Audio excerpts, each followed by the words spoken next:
Hi everyone, welcome back. I am Professor Hall and we are in week 6 where we're going to be looking at conflict and set up just like our last few weeks. Next week's going to be different, I promise. But we have the lecture on conflict, shorter lecture about the stories and the instructive texts. Then we have optional viewing, how to create story conflict. So this video from YouTube is done by a screenwriter, but even if you're not into screenwriting, there's a lot to be learned there in terms of creating conflict, as the video title implies. And he gives a lot of different examples from movies that hopefully you've seen some of them, or if not, you can learn from that video. Don't have to watch it, but it is a great resource. Our readings this week: Roman Fever and the Use of Force. So we have had some pretty heavy readings the last couple weeks.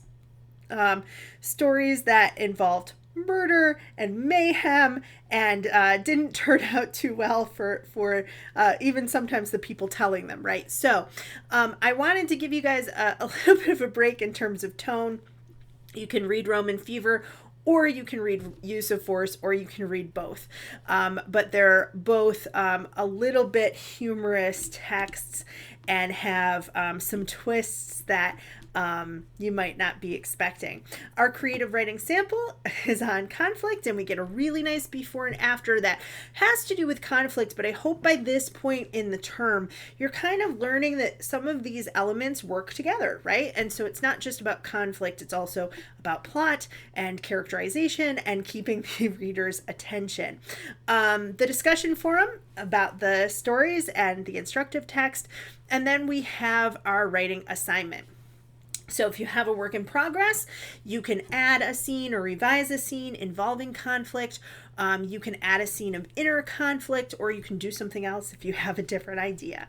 Our jumping off points: we have a couple different types of conflict that we'll talk about in the lecture video, but I wanted to give you options for each one. So we have man versus self, man versus nature, man versus man versus technology, and man versus society. Or you can come up with something on your own as long as it features a compelling conflict at the center of the story. So all of your work this week is going to be due 11:59 p.m. Friday, October 8th. Make sure you get it in on time. I can't wait to see what you write. I think this is going to be a really exciting week, and we can start putting some of those literary elements together along with the conflict. Thanks, everybody.